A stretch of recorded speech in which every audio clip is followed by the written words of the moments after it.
Thank you, David, and thank you everyone for inviting me here. This is a huge privilege, not because I'm the chief guest. I think it's a privilege mainly because I'm one of the parents who've had the opportunity, and I'll take this opportunity on behalf of all of you to put my hands together and thank Dhirubhai Ambani International School for doing what they're doing to our children.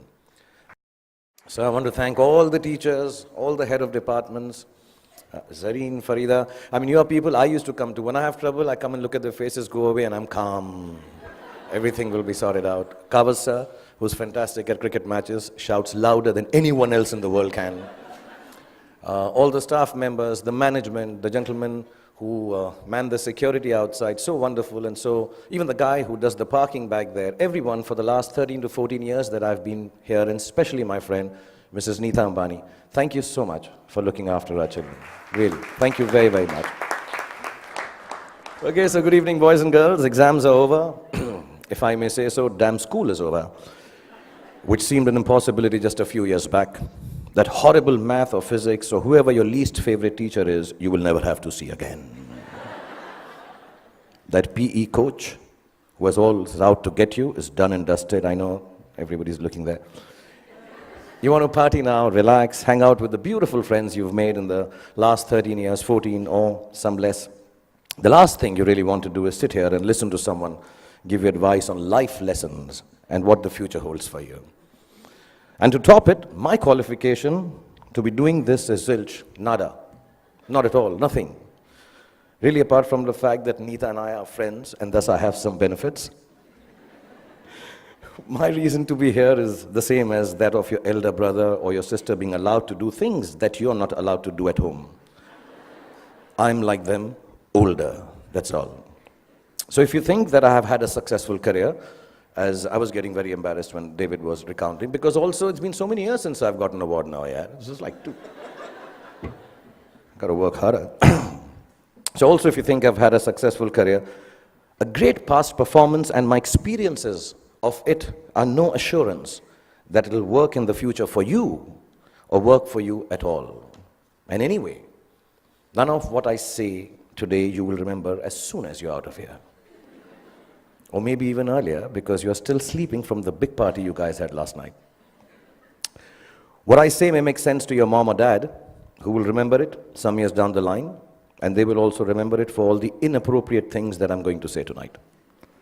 But you are here, and so am I, so I promise to keep this extremely crisp and sharp. 20 minutes, tops. But be rest assured, I understand if some of you walk out in the middle of my speech for bladder control reasons. Feel free to do that. Feel free, because that's what essentially my talk is about. Feeling free, the freedom to be yourself, to listen to your inner voice and never let anyone tell you who you are or who you ought to be, including me. These are the only years of your life in which you will be allowed to make regret-free mistakes. As you do so, you will chance upon your dreams and hopefully make a happy life out of their fulfillment. When you get to be 50, as some of your parents are, none of the mothers, they all look 35. They're all looking extremely hot. Some of your parents are, and like I am, you will know that the bulk of your regrets are from not having done what you wish to do. So don't hold it against your over-diligent father who's telling you to study extra even post the exams. Your annoying mother who's still depressed that your handwriting is bad. You know, she doesn't understand. If it was bad 5 years ago, chances are that your handwriting is not going to improve for the rest of your life, ever. Ma'am, get that clear. It's not going to happen. But let me assure you, squiggles and ants and mosquitoes on paper won't kill your career. Any doctor here will tell you, indecipherable hieroglyphics may actually be a career booster. Don't be angry that your parents tell you that friend of yours is not good company, he is spoiling you. And please don't hold it against them when they tell you, he's a movie star's son, he'll become a hero, what about you?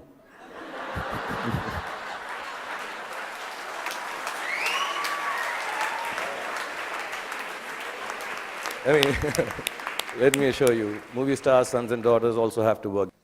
Basically, just don't grudge the old man and the old bag, ever. All us parents try to do is to make you happy with your choices by annoying you with ours that are actually your choices anyway. But you just don't know it yet. Your hormone levels are too high for you to understand this confusing logic. All you want to be is yourselves, and you're quite sure you know what that is. And I'm here tonight on your side only to confirm your conviction as you set forth into the big bad world from the loving shelter of Mrs. Nita Ambani and all these wonderful and beautiful and warm teachers and faculty who have nurtured you to embark on your own journey through life. I was talking about parents because I think tonight is about parents. So I'm going to tell you something about my parents. My mother was top class. She was really cool. She loved me unconditionally, was beautiful, like all mothers are, and believed I will be the most famous man in the world, and I could do no wrong. In Delhi, they say, Hamara bachcha na is like the apple of my eye. Some Punjabi ladies make it bigger, like the pineapple of my eye. So I was the pineapple of my mother's eye. And my father was a gentleman. He was very educated, masters in law, extremely intelligent, knew 7 languages, had traveled the world, knew his politics, fought for the freedom of our country, India, and excelled at sports like hockey, swimming, and polo. He could cook and recite poems and knew the capital of every country in the world. My father was also very, very poor. He was unemployed and struggling to make ends meet for 15 years of my life that I had the privilege of knowing him. From when I was 10 to when I was 15, not being able to afford fancy gifts for me, he would wrap up something old that belonged to him in newspapers and declare it as a birthday gift when my birthday came along. This, in the next 11 and a half minutes left that I have, is the story of the 5 gifts my father gave me and how they helped me become what I am today. When I was 10, my father gave me an old chess set. Chess is a reflection of life, they say, and as cliched as it sounds, it's probably true. The first thing it teaches you is that every move has a consequence, whether you perceive that it does or does not. Nothing you do, not a single moment, is empty of living. So think of things through, not always, but often enough so your life does not feel as black and white and as uniform as the squares on a chessboard. Sometimes in order to move forward, you might need to take a few steps back. And there's no loss in doing something that hurts in the short run, but proves worthwhile in time. Sometimes the queen might seem sexier. They always do. But if she gets taken by your adversary straight after you save her, then you might be better off saving your castle or the bald bishop instead. So don't always choose that which seems more desirable if something tells you it's going to get you into a whole lot of trouble. What I mean is also about tonight, drive home while your wits are about you instead of staying and getting stoned senseless after the party here. You can't get anywhere in chess if you don't look out for the little ones around you, the small pawns. Life is like that too. If you forget the smallest of your people or become foolish enough to imagine that the little graces you are given are of no value, you end up nowhere. When you look around you, learn to notice all the tiny little things that make your existence privileged and special. Just the fact that you are here, in this very moment, at this fantastic school, in the company of such adoring parents, is the product of immense love, hard work, and sacrifice on the part of many people present here. Taking your blessings for granted is the most ungracious stupidity, both in chess and in life. Then there's what they call, I don't know how to pronounce it, but sounds very cool, the Zugzwang. The Zugzwang, yeah. It's a really cool word. It sounds like a Chinese aphrodisiac. Zugzwang. But it actually is German for, okay, I'll tone this down. Oh, fish, I got to get out of here. Anyway, for those of you who've never played the game, it's when you get so stuck that whichever move you make is a bad move.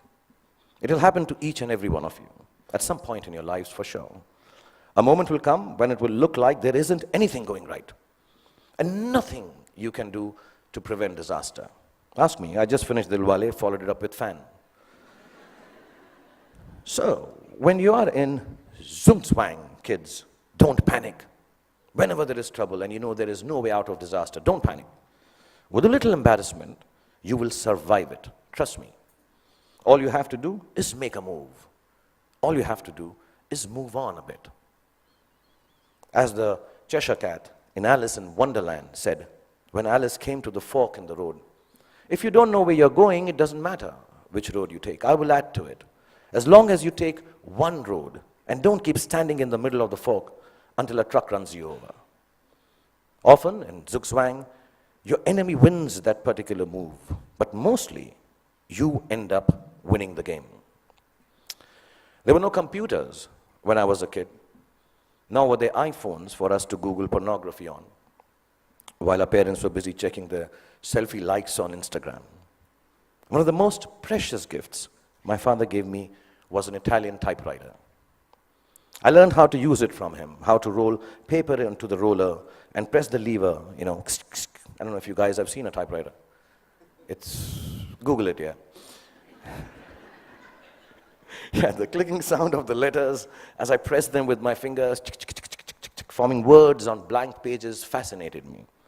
To use a typewriter well, you needed diligence. One wrong letter, and the whole exercise had to be started all over again. We used something called Typex to erase our mistakes in those days. Not to sniff at during math classes. But too much Typex in math classes or in typewriting is unacceptable. So we had to learn how to move our fingers accurately, to make words out of thoughts with efficiency, and do it over and over again till we got it just right. As an adult, I have come to understand that there is nothing of more value than your capacity for diligence and your ability to work hard. If you can outwork your adversaries and your employees, you can ensure your own success in whatever it is you choose to do. Whatever you're doing, do it once. Then do it one more time, even more carefully. Practice will make everything seem easier. Be diligent. Be thorough. Think of every job you do as the first one. So you have to get it right or you won't be able to impress everyone. And at the same time, do it as your last job, as if you will not get a chance to do it again ever. Don't just outwork yourself. Only parents clapping. In fact, you can outwork yourself. If you can outwork yourself, then pretty much nothing can prevent you from glorying. Then my father gave me a camera. And the most beautiful thing about it was that it did not work. We all have those Leica ones, old ones, which don't work, look really cool. I learned that things don't always have to be functional to fulfill a need. That sometimes when things are broken, the greatest creativity emanates from their fragments. I found myself looking at my world magically through the unusable lens, and the fact that there was never any actual photograph to see taught me my most important lesson yet. That creativity is a process of the soul. It does not need an outcome or a product for the world to accept. It needs only the truth of its own expression. It comes from within and makes of your world whatever you wish it to make. So don't be afraid of your own creativity. Honor it. It doesn't always have to be seen or approved by those around you. It is an expression of your deepest self, and it belongs as much to you as it does to the universe that nurtures and inspires it. All creativity is not for everyone to like or understand. All art is not up for sale. Some creativity has a bigger role to play. It is to keep you company when you're alone, when you need a friend, when the world doesn't seem to understand you. Your creativity, whatever that may be, I know a friend of mine who makes dolls out of bath bags from aeroplanes. Whatever your creativity is, your creativity will be the only thing that will keep you inspired and satisfied. Honor it to the end, whatever it may be. Mine is poetry. I write rubbish poetry. It's so bad that sometimes I cringe to read it myself. It's crap. But I write it. It is my secret place. It is mine to make me feel free and happy. So you find yours, and if the world loves it, good. If it doesn't, even better, because now you will truly have a friend. So keep your creativity intact. My father was a funny guy. He had the capacity to turn any kind of serious situation in a way that it seemed less stressful, with a bit of humor. Without a sense of humor, the world will always be a dull and dreary place. No darkness or despair should ever be beyond a good and a hearty laugh. I'm going to tell you a few incidents. If you're not bored, I have about 7.5 minutes left. We used to live on the 3rd floor of an apartment building, and as people on 3rd floor tend to do, my friends and I used to throw things down from the balcony. You know, wrappers, tidbits, dog shit wrapped in newspapers, the usual stuff, yeah. One day, the old gentleman on the ground floor, there always is an old senile gentleman on the ground floor. He had had enough of our daily droppings. He charged at us, yelling at the top of his voice, भाई साहब, ऊपर से चीजें नीचे आती हैं, ऊपर से चीजें नीचे आती हैं. And you know, the whole mohalla, the colony emerged to witness the spectacle. My father was there, I was mortified. And he kept screaming, ऊपर से चीजें नीचे आती हैं. And my father calmly looked at him and said, चाचा जी, ऊपर से चीजें नीचे आती हैं, ये न्यूटन ने बहुत सालों पहले बताया था. आप कोई नई बात बताओ, अंदर बैठ के चाय पी के बात करते हैं. And it instantly diffused the situation. The old man smiled. We went into the apartment, worked out how dog shit needs to be disposed of properly. Over a cup of tea, and life was back to normal again. And there was another incident I'm going to relate. I had been eyeing this attractive, dusky girl who lived in our building. As smooth as I have always been with ladies, for some reason it occurred to me that if I blew up her letterbox with a Diwali cracker called Atom Bomb, she'd be very impressed with me. I've always been good with girls like that, yeah. I know things girls like. In this insanely romantic belief of mine, her letterbox soon exploded before her eyes. And I still don't know why the desired effect of running into my arms in slow motion was replaced with a screaming drama in which she flew up the stairs screaming, Amma, come here, Amma, ingeva, Amma, ingeva. She was a Tamilian lady, yeah. I took my chance, and as all macho men should do, I fled the scene. A few hours later, the doorbell rang. I looked through the magic eye, and the mother of the love of my life was standing outside looking incensed. I found a place to hide. My father opened the door. The lady began to rattle off a complaint. Your son this, your son that, sorry, my Tamil is not good, but it sounded like that. And he listened patiently and then responded, you know, ma'am, as you were speaking, I was getting angry with my son. But then suddenly I realized how beautiful you are. And I can imagine if your daughter looks anything like you, how can my son be blamed for falling in love with her and behaving so stupidly? The lady went silent as my father continued telling how beautiful she was. And then she became a little coy. Another cup of tea was had, and she said to me sweetly, Beta, just because my daughter is so beautiful, you shouldn't behave badly with her. You should come home, sit with us, and be friends. So not only did my dad get me off the hook for blowing up the girl's letterbox, he actually got me inroads to a long, satisfying relationship with the love of my life that lasted 6 days. Because then I realized that dating beautiful girls has its downside. Every boy in the colony made advances at her, so I was regularly beaten up in my attempts to offer her some boy-friendly protection. But that's another story. The point being, learn to laugh at yourselves every chance you get. If you can manage not to take yourself too seriously, no matter how big a shot you become, or how lowly, useless, trivial you feel, you will instantly disarm life's power to beat you down. It makes you braver to face ugliness because it changes your perspective. Humor is actually the deafness to see the world, the reality, for the transient farce it really is. It's like a talisman for survival. Cultivate it and allow it to lighten every heavy moment. Wear it like a vulgar tattoo if you don't already have one. Don't ever let it get washed away in the turbulently beautiful seas of life. It's your ticket to staying young and childlike forever. And you'll realize why it matters to stay childlike when you're my age. And you watch this speech on YouTube with your children. I'll probably have kicked the bucket by then, having smoked enough cigarettes to light up a forest. But I certainly hope that you will have understood what I understand now. No, not that smoking kills, that part is okay.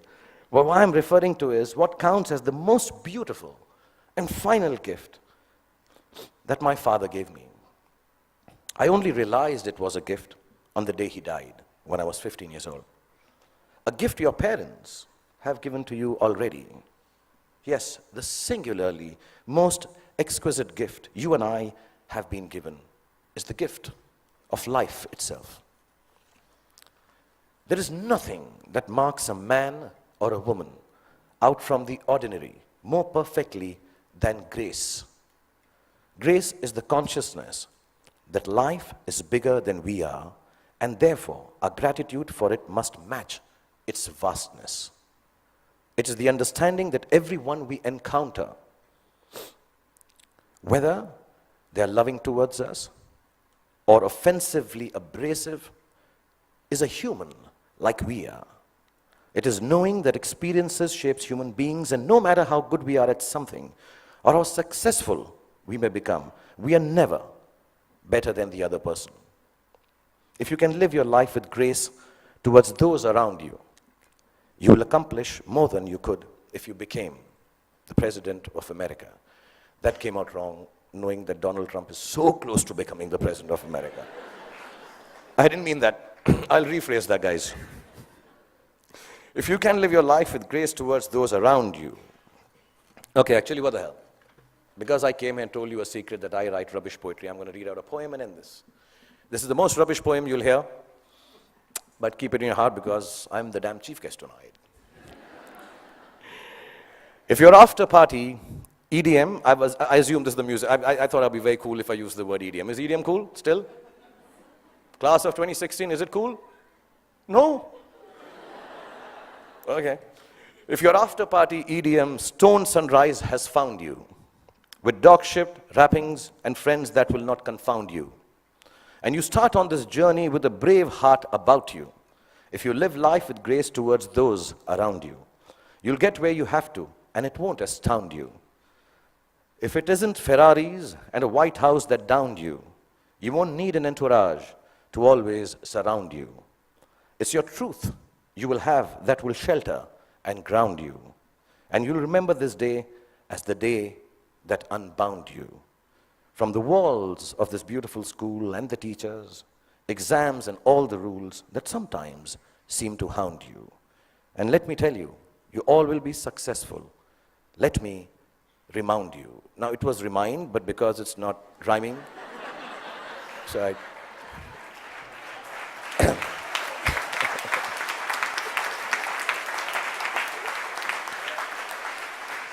So boys and girls, go forth, be free, have fun, make wrong choices, make mistakes.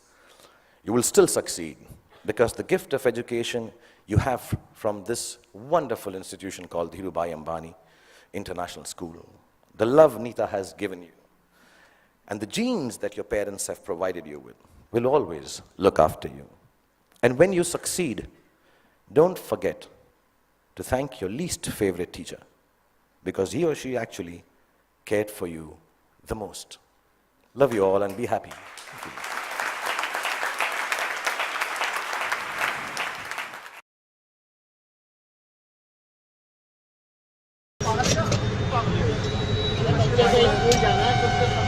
किसकी video बना रहे हो? इनकी video बना